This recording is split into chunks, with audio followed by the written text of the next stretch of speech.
मैं तुम्हें हानि नहीं पहुंचाना चाहता, परंतु मुझे मेरा मार्ग भी बनाना है।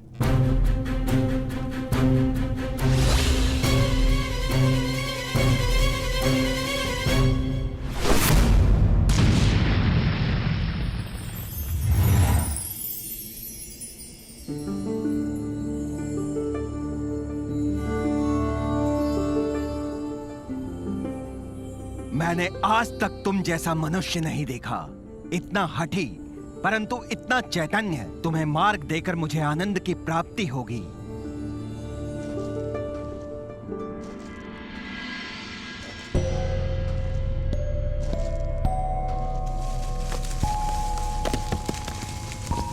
कौन है? कौन है यहाँ?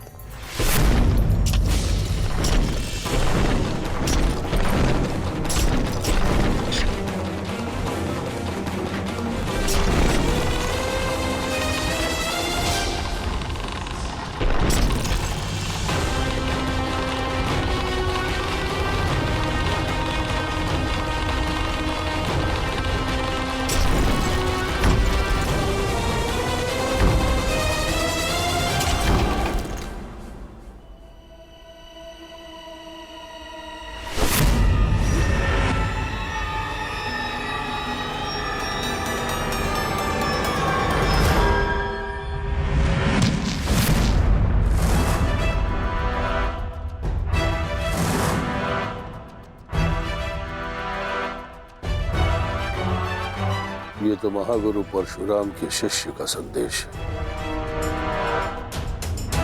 परंतु किसका? द्रोण का, भीष्म का, या फिर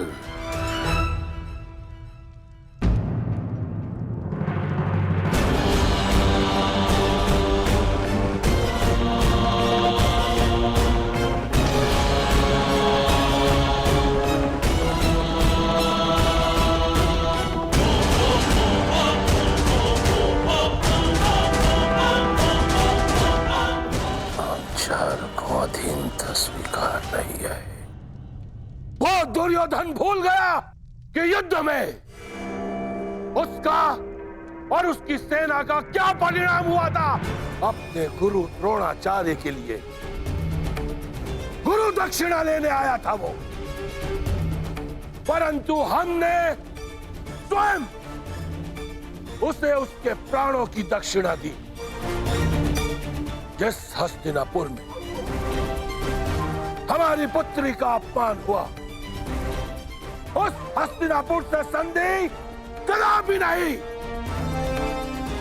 अपनी पुत्री के अपमान का प्रतिशोध हम लेंगे।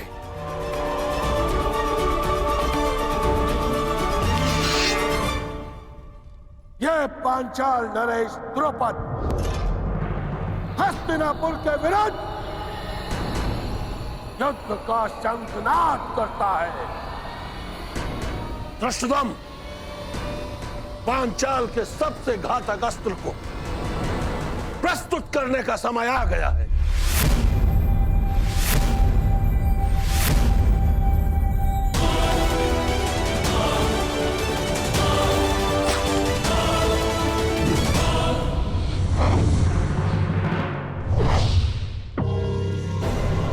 मुझे लगता है कि अपने दामाद पांडवों का परिणाम देखकर पांचाल नरेश संधि कर ही लेंगे। मुझे विपरीत उत्तर की अपेक्षा है युवराज।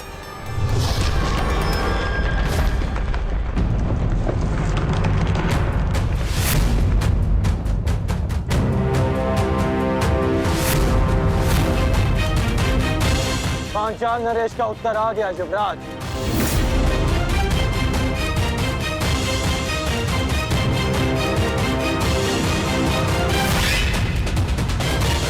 शांति सदा युद्ध से श्रेष्ठ होती है।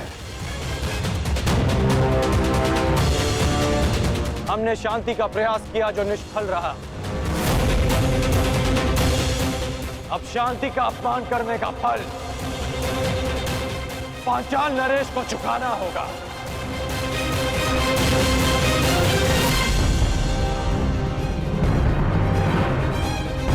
अब जब युद्ध निश्चित है अंगराज, तो सावधान रहना। कदाचित आपने पांचाल के मायावी योद्धा के विषय में नहीं सुना है। मायावी योद्धा? हाँ अंगराज, मायावी योद्धा, द्रुपद की सबसे बड़ी शक्ति।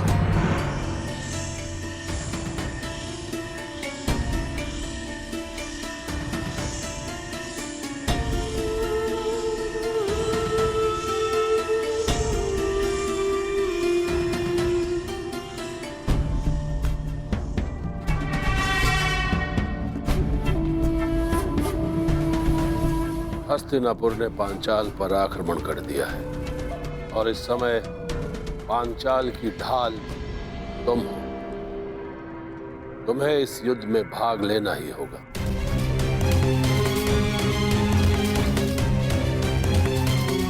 गहरे काले वस्त्रों में योद्धा नहीं, अंधकार है वो। जहां जाता है शत्रु के दल में अंधकार फैला देता है वो। तो फिर आज इस अंधकार का भी अंत होगा गांधार नरेश। सामान्य योद्धा नहीं है वो अंगराज। उसकी उपस्थिति मात्र से शत्रु योद्धाओं में पराजय का भय बैठ जाता है। शत्रु के चैतन्य को अंधकार में बदल देता है वो। उसका मुख आज तक किसी ने नहीं देखा अंगराज।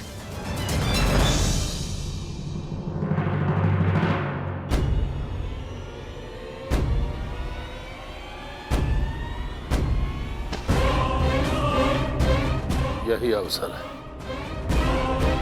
पांचाल की रक्षा करने का और अपना प्रतिशोध लेने का,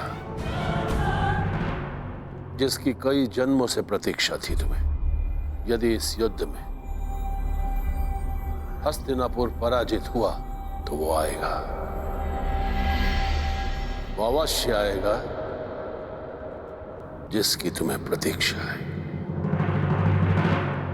उसके सामने आते ही शत्रु के मुख से साहस उतर जाता है और भय का अंधकार छा जाता है अंगराज।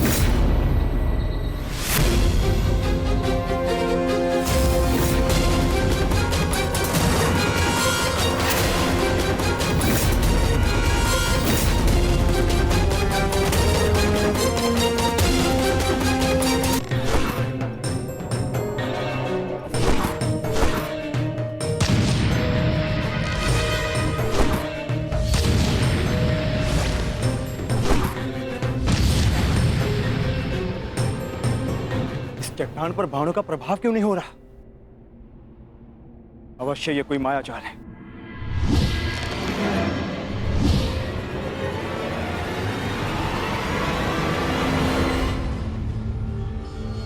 मैं तुम्हें चेतावनी देता हूं, मुझे युद्ध के लिए विवश मत करो। जिस किसी का भी ये मायाजाल रचा है, मेरे समक्ष प्रस्तुत हो।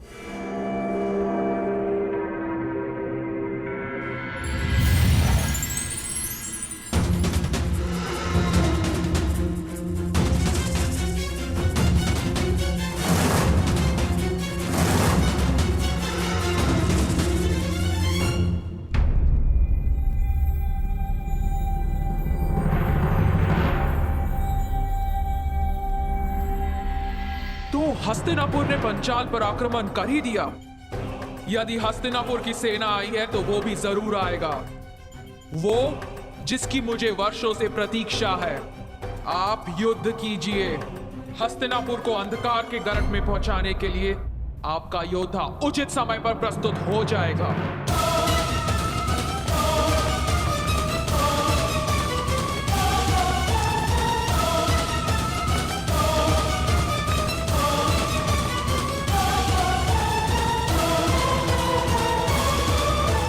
लगता है पांचाल नरेश अपनी सारी सेना ले आए। तो आज पांचाल की सारी सेना का नाश होगा।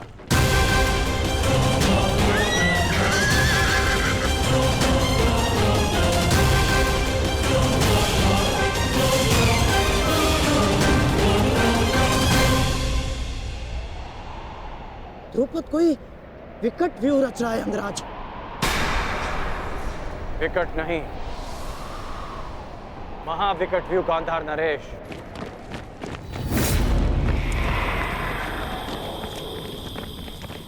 ठीक से देखिए।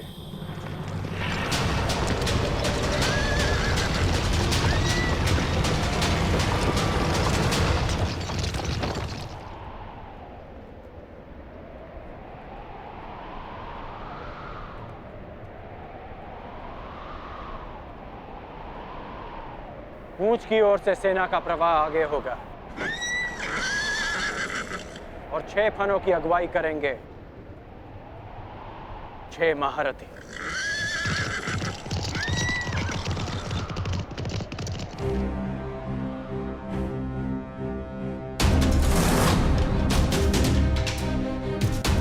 ये शेषनाग व्यू रच रहे हैं।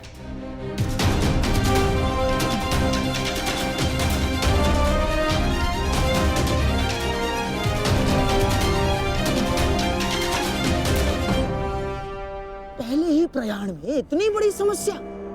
हम वन भ्रमण पर नहीं, दिग्विजय पर निकले हैं गांधार नरेश। दिग्विजयों का सामना तो करना ही होगा।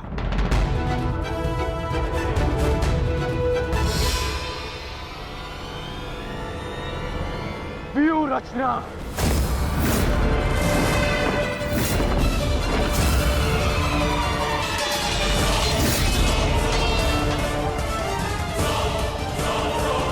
शेषनाग व्यू का उत्तर है गरुड़ व्यू।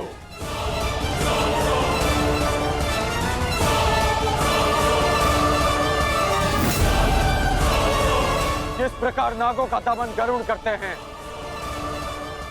उसी प्रकार हमारा व्यू पांचाल की सेना को छिन्न भिन्न कर देगा। अद्भुत मित्र, अद्भुत। पांचाल नरेश, ये हस्तिनापुर की ओर से अंतिम चेतावनी है। अंतिम अवसर है आपके पास। युवराज दुर्योधन से संधि कर लीजिए। वही दुर्योधन ना जो पिछले युद्ध में हमारे हाथों बंदी बना था। वो दुर्योधन मित्रता के योग्य नहीं है। जिन कौरवों के हाथ हमारी पुत्री यज्ञासिनी के आंचल तक पहुंचे हैं, उन हाथों से संधि नहीं, अपितु उन हाथों का नाश होना चाहिए। अब मेरी भी अंतिम चेतावनी सुन लो अंगराज। तुम्हारा भला इसी में है कि लौट जाओ, अन्यथा जिस प्रकार चक्की में चने के साथ धुन भी पीसी जाती है, उसी प्रकार इस दुर्योधन के साथ तुम्हारा भी नाश होगा।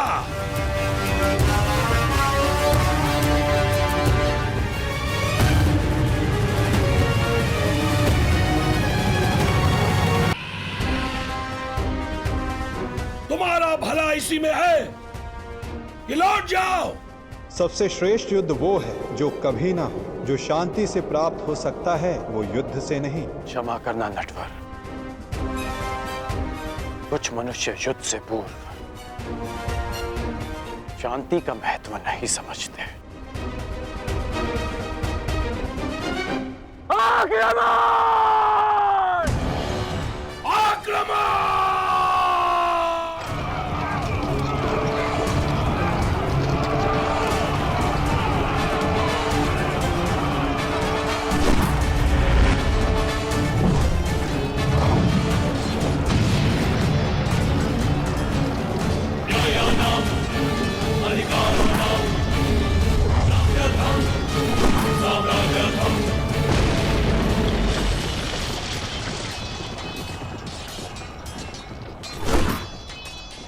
आज मैं और मेरा पुत्र इसी रणभूमि में द्रौपदी के अपमान का प्रतिशोध लेंगे।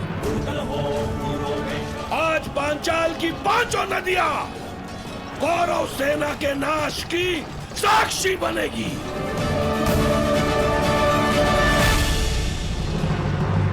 आप कौन है देवी?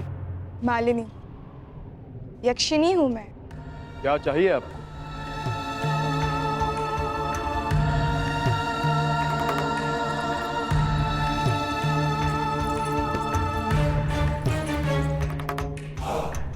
तुम्हारा प्रेम। जब से तुम्हें देखा है तुम्हारी ओर मोहित हो गई हूँ अर्जुन। तुम जैसा ही एक वीर पुत्र चाहिए, मुझे स्वीकार करो। क्षमा चाहता हूँ, मैंने ब्रह्मचर्य व्रत लिया है। व्रत और संकल्प दोनों ही तोड़ने के लिए बने हैं। विश्वामित्र ने भी मेनका के लिए अपनी तपस्या तोड़ दी थी, तुम भी तोड़ दो मेरे लिए। नहीं देवी, जब तक मैं पशुपत अस्त्र प्राप्त नहीं कर लेता, मैं अपनी प्रतिज्ञा से बंधा हूं। और जब तक तुम मेरी कामना नहीं पूरी कर देते, तब तक तुम इसी गुहा में बंद रहोगे। मुझे प्रहार के लिए विवश मत कीजिए।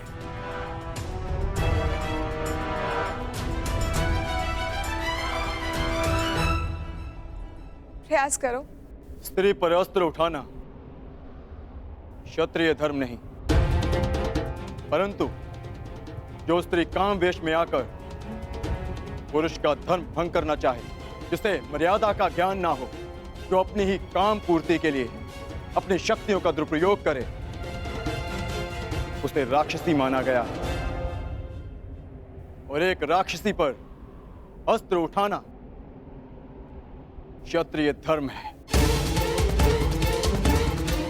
सावधान!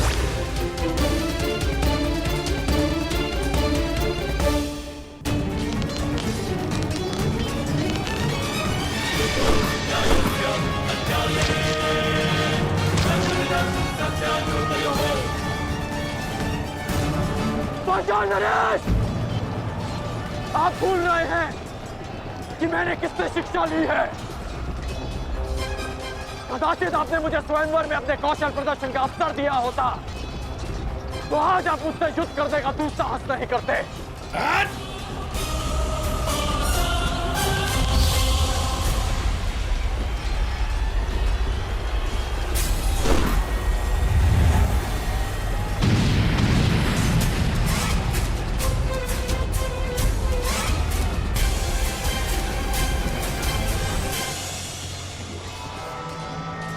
तुनीर में और बाण शेष हैं या समाप्त हो गए पांचाल नरेश?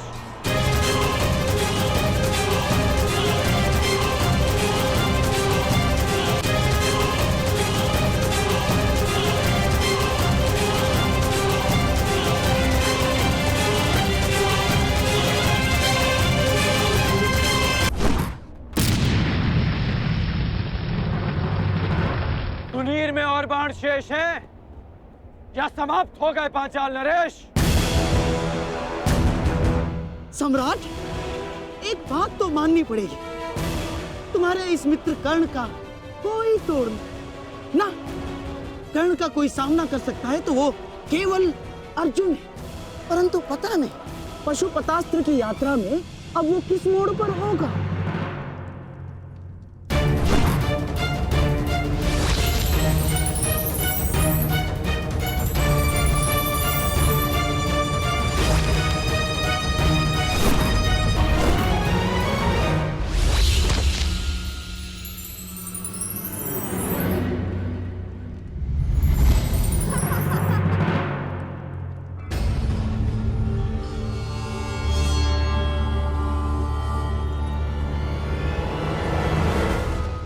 बड़े भोले हो तुम कौनते। जिस अस्त्र से मुझे मारा जा सके वो तुम्हारे पास नहीं है, परंतु जिस अस्त्र से तुम्हें बांधा जा सके वो अस्त्र मेरे पास है।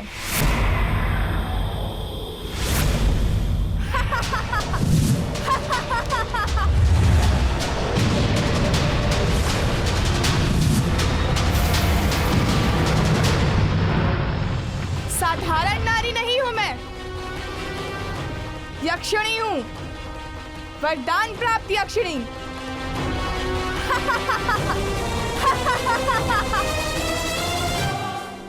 इस कर्ण के सामने हमारा हर प्रहार असफल है पिताश्री। समय आ गया है पांचाल के सबसे घातक अस्त्र को प्रस्तुत करने का।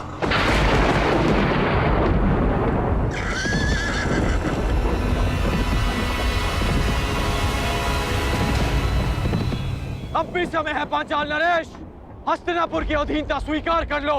जिसकी पुत्री द्रौपदी ने इतना सब कुछ सहने के पश्चात भी दासी बनना स्वीकार नहीं किया, तो फिर उसका पिता द्रौपद दास बनना कैसे स्वीकार कर सकता है?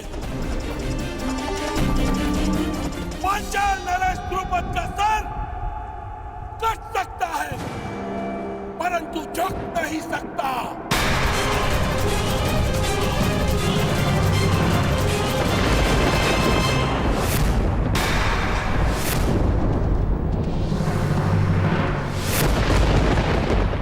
मुझे युवराज दुर्योधन के चरणों में राजाओं के मस्तक चाहिए। झुके हुए मिले तो उत्तम, अन्यथा कटे ही सही।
कैसा अंधकार है,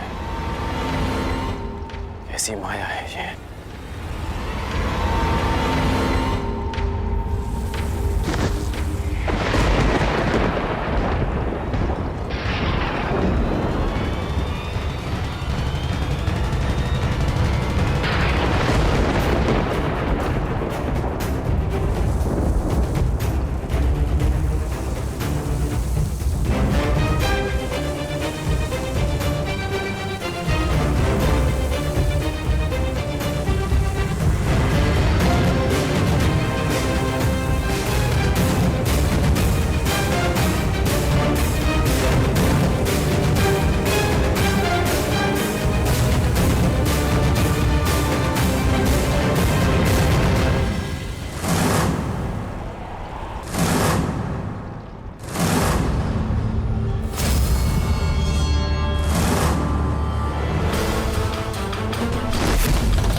क्या हुआ अंगराज? क्या हुआ? अब करो प्रहार। प्रहार करो अंगराज, प्रहार करो। कौन है ये?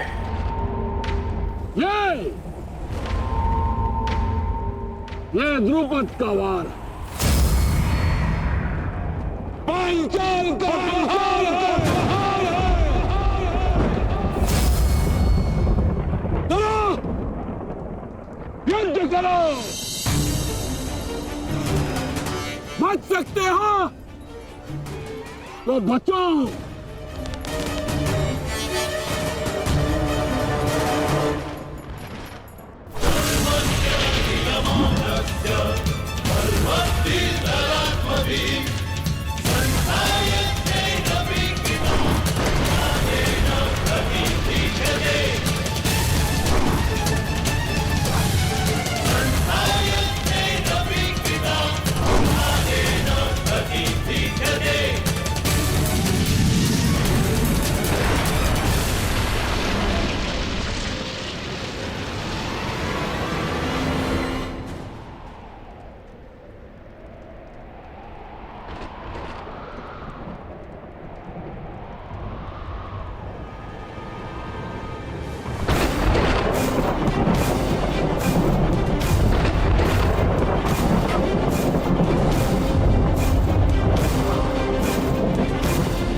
ये तो स्त्री है।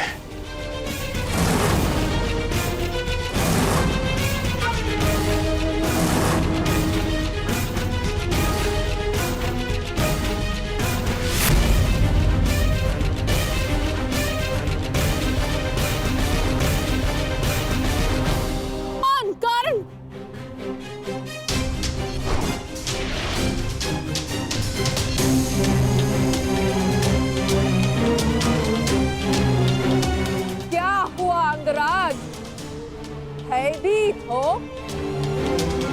युद्ध करो। एक स्त्री पर अस्त्र उठाना किसी भी योद्धा के धर्म के विरुद्ध है।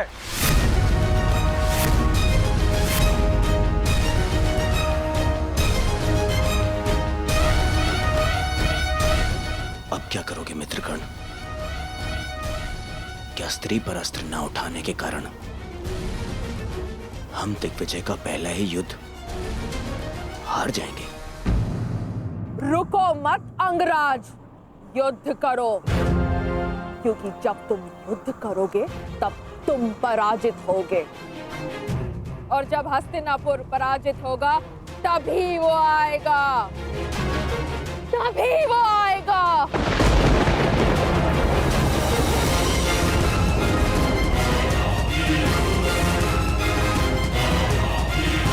ये किसके आने की बात कर रही है? तुम सबको बंदी बनना होगा, तभी वो आएगा, तभी मेरे जन्मों का प्रतिशोध पूर्ण होगा। मामा जी, ये किसकी बात कर रही है? किसे लाना चाहती है वो यहाँ पे? मेरा प्रतिशोध पूर्ण करने के लिए उसे आना ही होगा।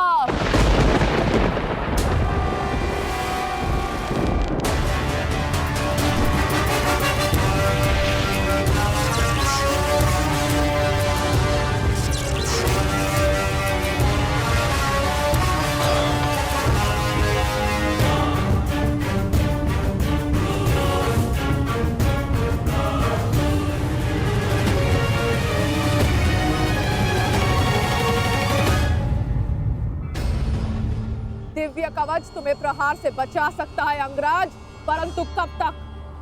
तुम्हें हारना ही होगा। कौन हो तुम वीरांगना? और किसके आने की बात कर रही हो?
आपसे तो मेरा कोई बैर नहीं।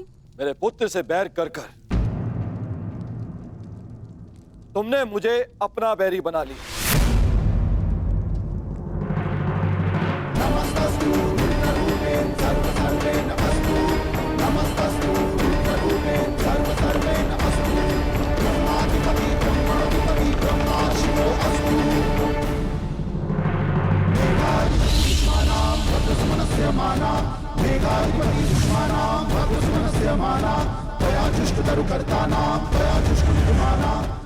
आप ऐसा नहीं कर सकते।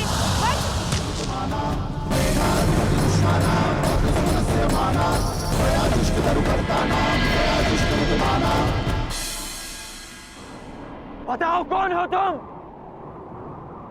अपना परिचय दो। अंगराज, यह शिखंडनी है। शिखंडनी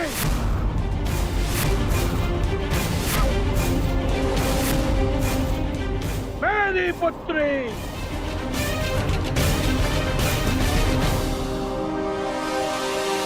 युद्ध करो अंगराज, क्योंकि पांचाल में वीरों का परिचय उसके युद्ध कौशल से होता है, उसके पुरुष या स्त्री होने से नहीं।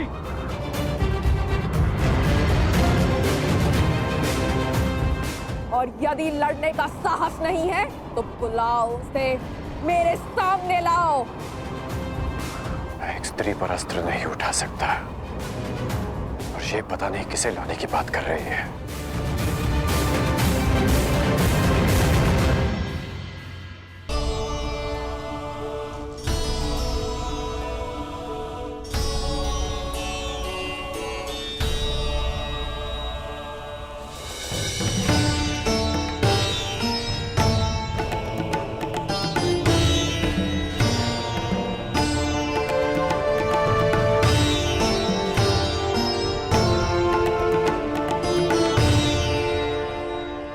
परिश्रम का समय है पुत्र अर्जुन।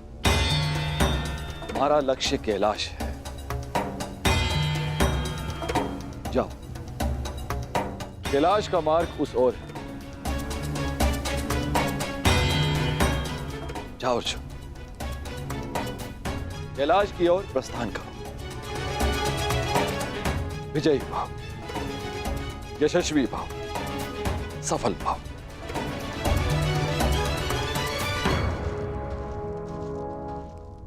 अपने पुत्र के मार्ग से मैंने बाधा हटा दी। अब अपने पुत्र के शत्रु के मार्ग में बाधा उत्पन्न करना ये मेरा लक्ष्य होगा। सावधान कर, देवराज इंद्र अपना प्रतिशोध लेकर रहेगा। कर्ण, प्रहार करो। यदि तुमने प्रहार नहीं किया तो मैं प्रहार करूंगा। नहीं युवराज, नहीं।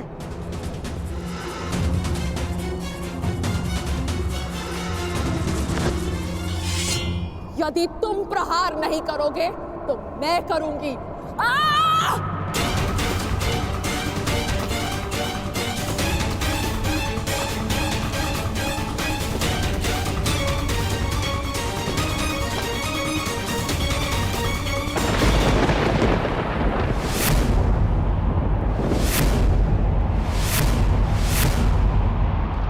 गया वो।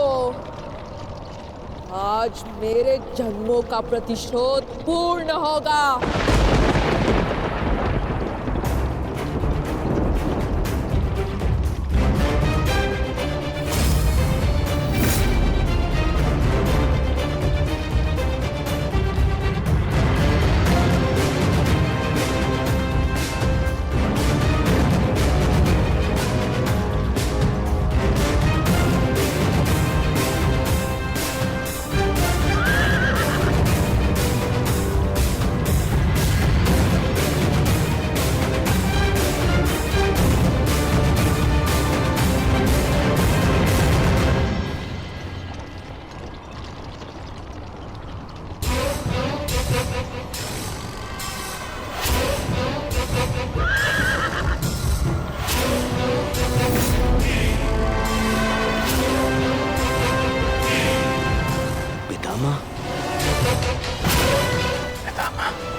आ गए भीष्म।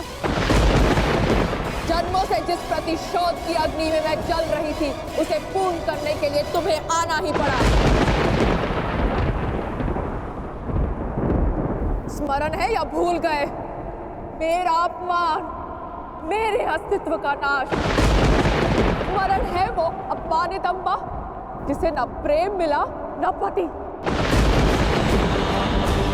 स्मरण है वो अबला अम्बा जिसके स्वयंवर से एक टूटी हुई वस्तु के भांति उठाकर तुम ले आए। स्मरण है वो अम्बा जो अपने अपमान के प्रतिशोध के लिए हर वीर के पास गई, हर योद्धा के पास भटकी। स्मरण है वो अम्बा जिसने तुम्हारी नाश की प्रतिज्ञा लेकर अपने आप को अग्नि को समर्पित कर दिया।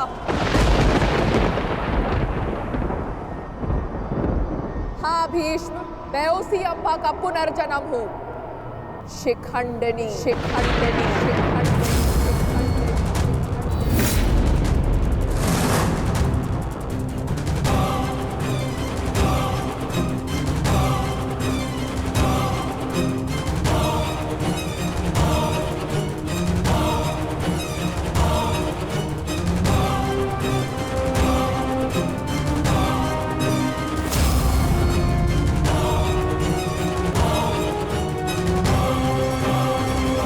तुम्हारी नाश की प्रतिज्ञा लेकर अपने आप को अग्नि को समर्पित कर दिया।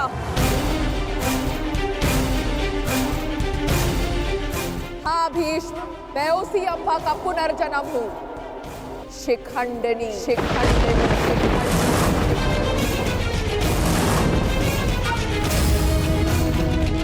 जो तुम्हारा काल बन के जन्मी है, आज उस अम्बा का प्रतिशोध पूर्ण होगा। आज मैं तुम्हें मृत्यु दूंगी।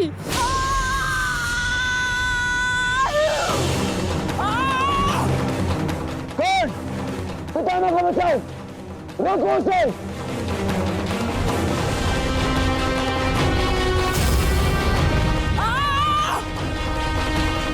अंगराज, तुम कुछ करते क्यों नहीं हो?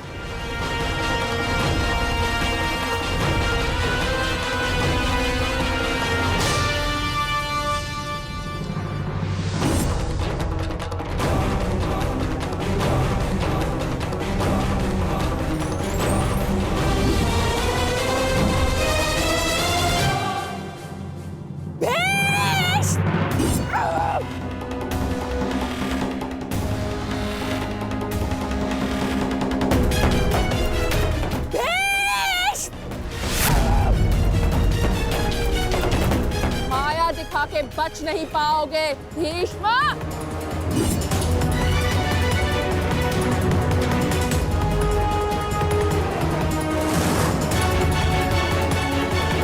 ब्रह्माया अस्त्र, ये प्रतिद्वंद्वी के सबसे बड़े शत्रु का भय उसके समक्ष उत्पन्न कर देता है।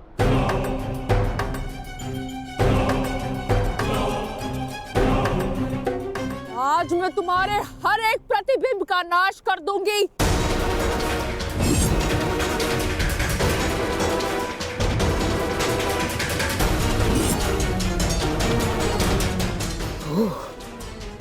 तो वो कथा सत्य थी जो अम्बा गंगा पुत्र के संहार के लिए पुनर्जन्म लेगी।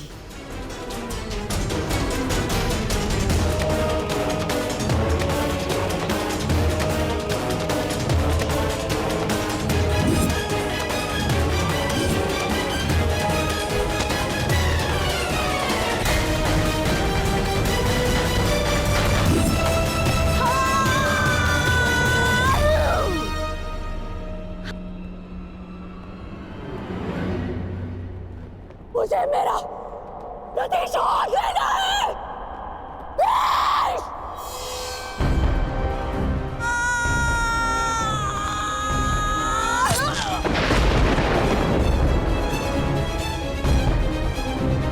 अब समय आ गया है,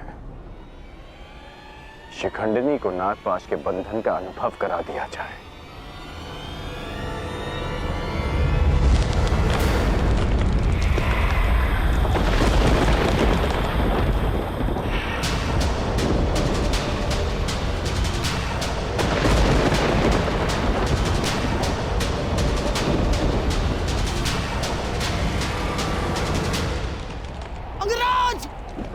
ये कैसा विघ्न है अंगराज? और अचानक ये जलवायु परिवर्तन कैसा?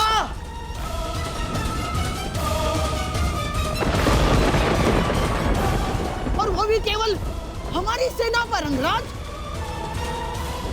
अंगराज, उधर पांचाल की सेना के ऊपर का आकाश तो स्वच्छ है। अब ये किस शत्रु की माया है अंगराज? ये सब क्या हो रहा है सूर्यदेव?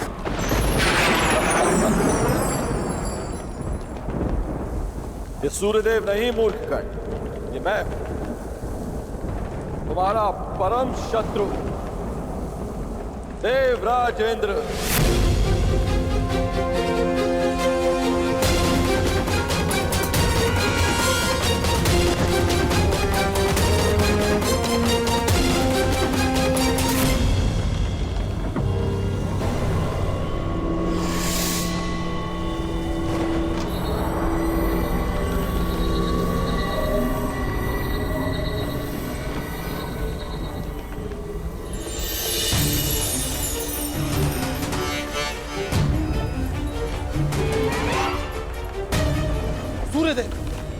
ये आप क्या कर रहे हैं?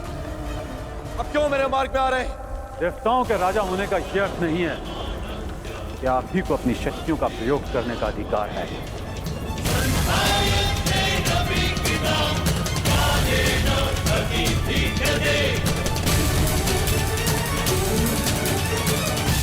परंतु सूर्यदेव, आप क्यों मेरे मार्ग में आ रहे हैं? प्रश्न मेरा भी यही है।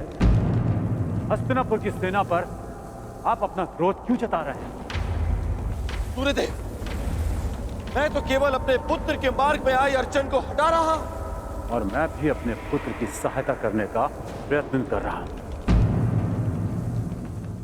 आपका पुत्र? सूत पुत्र नहीं, सूर्यपुत्र कर्ण। माना आप देवताओं के राजा हैं, परंतु आप भी त्रिदेव द्वारा ही संचालित होते हैं। यदि आप अपने अधिकारों और शक्तियों का दुरुपयोग करेंगे तो मुझे भी अपनी शक्तियों का प्रयोग करने का अधिकार है।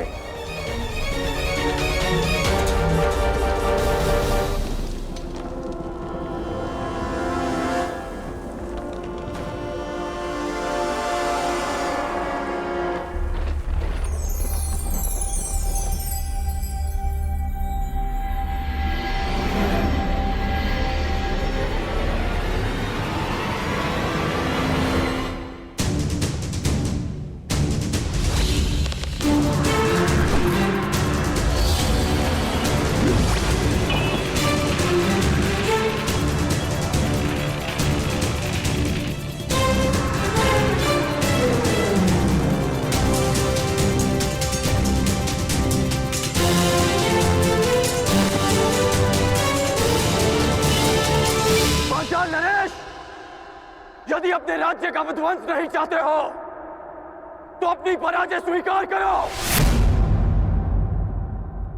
और अपना मुकुट युवराज दुर्योधन के चरणों में रख दो।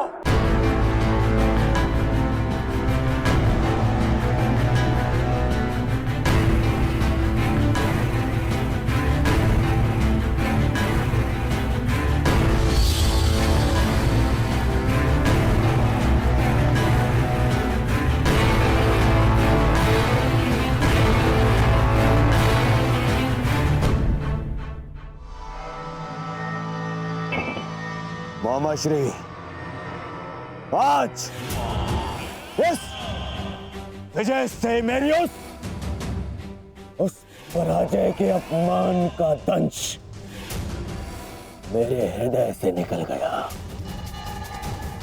जब मैं आचार्य द्रोण को उनकी गुरु दक्षिणा नहीं दे पाया था। मेरा सम्मान स्वीकार कीजिए वीरांगना। निश्चित रूप से आप एक महान योद्धा हैं। क्षमा कीजिएगा कि मुझे एक स्त्री को नागपाश में बांधना पड़ा। क्यों तुम पुरुषों को यह अभिमान है कि स्त्री केवल दया का पात्र है, कि वो दुर्बल है, कि वो केवल सृजन कर सकती है। एक स्त्री अगर चाहे तो संहार भी कर सकती है। शताब्दियों से यही तो चला आ रहा है, सम्मान की आड़ में स्त्री का अपमान। यदि आज तुमने ब्रह्मास्त्र का प्रयोग नहीं किया होता तो भीष्म को आना पड़ता, मेरा प्रतिशोध पूर्ण होता।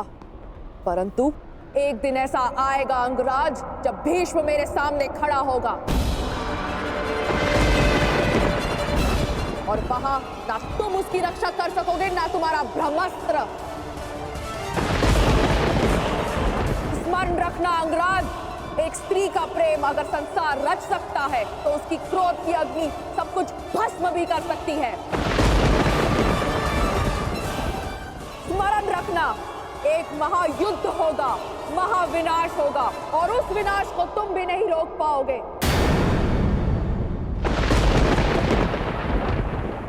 जहां तुम भी अपने घुटनों पर बैठकर अंतिम सांस लोगे। स्मरण रखना कर्ण।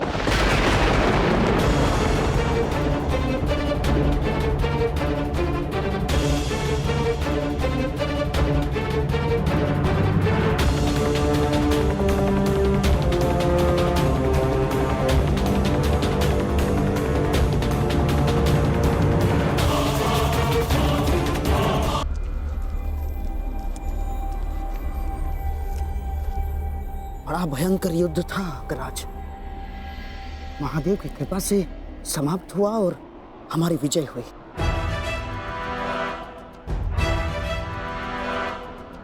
अभी कई युद्ध शेष हैं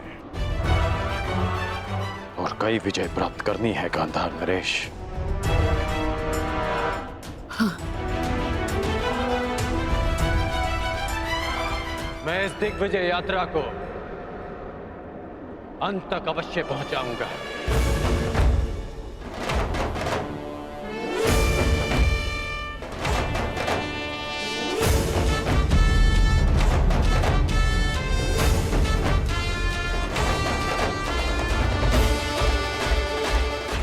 आखिर कब इस कर्ण का विजय रथ रुकेगा?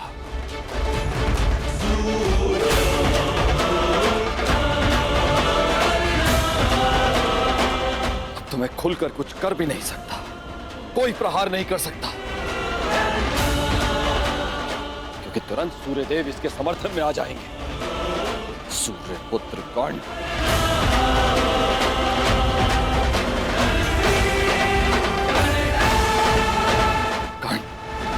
पांचाल पर विजय कर मगध की ओर बढ़ता जा रहा है। वहां मेरा पुत्र अर्जुन घोर तपस्या करके भी महादेव को प्रसन्न नहीं कर पा रहा।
कर्ण ने कलिंग और बंग पर भी विजय प्राप्त कर लिया।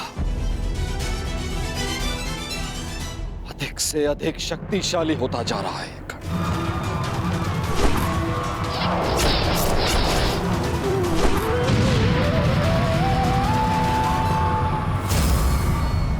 अर्जुन। सब पर शीघ्र प्रसन्न होने वाले महादेव ना जाने कब मेरे पुत्र अर्जुन पर कृपा करेंगे।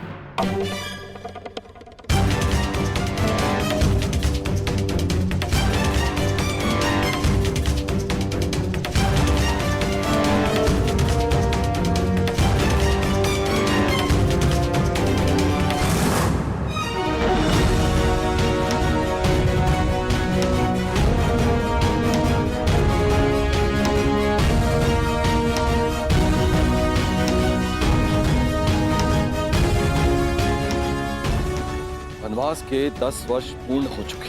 ये कर्ण अब तक अपराजित है, दिग्विजयी बनने की सीमा पर खड़ा है। क्या करूं मैं और कैसे अपने पुत्र अर्जुन को इस कर्ण से अधिक शक्तिशाली बनाऊं? कैसे?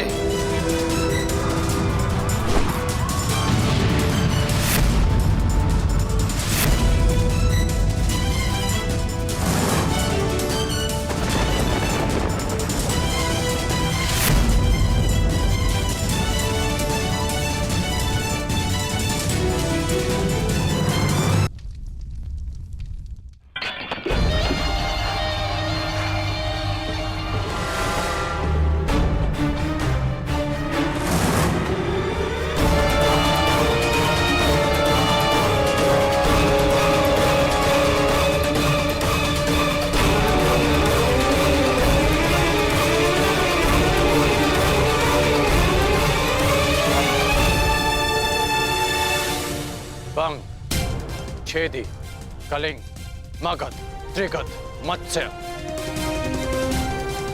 इन सब पर या तो विजय मिली है या इनसे संधि हुई है। युवराज,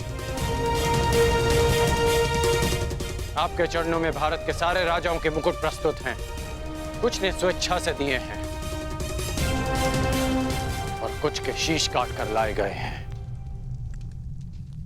असत्य भाषण तुम जैसे वीर पुरुष को शोभा नहीं देता अंगराज। अभी तक दिग्विजय संपन्न नहीं हुई है, क्योंकि इन मुकुटों में एक मुकुट तो है ही नहीं।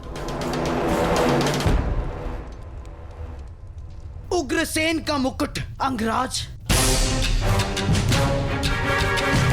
द्वारका अंगराज, द्वारका।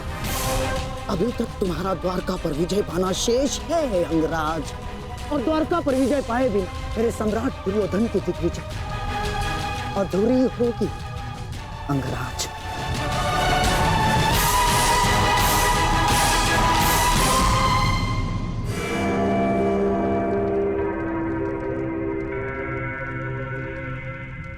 द्वारका से युद्ध यानी वासुदेव से द्वंद्व। क्या आप नरसंहार का प्रण लेकर हस्तिनापुर से निकले थे गांधार नरेश? रक्त की नदियां बह जाएंगी, परंतु वासुदेव और श्री बलराम को हराना असंभव है। लोग इन्हें यूं ही अवतार नहीं कहते। अवतार की कथा पे वो विश्वास करते हैं जो कृष्ण से भयभीत हो।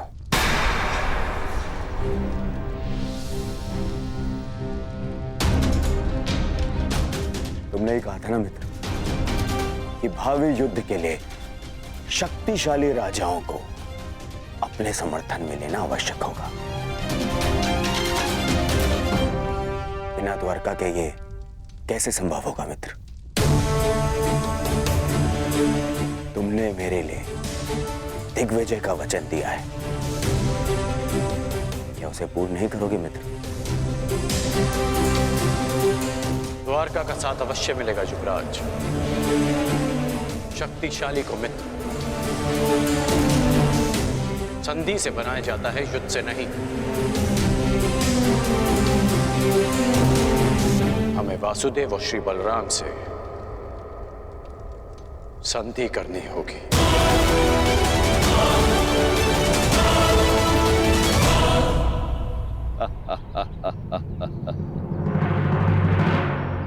द्वारका से संधि? द्वारका से तुम्हारी संधि नहीं होने दूंगा कर्ण। तुम्हारे विनाश का जो अवसर मैं खोज रहा था वो तुमने स्वयं मुझे दे दिया है। अब देखना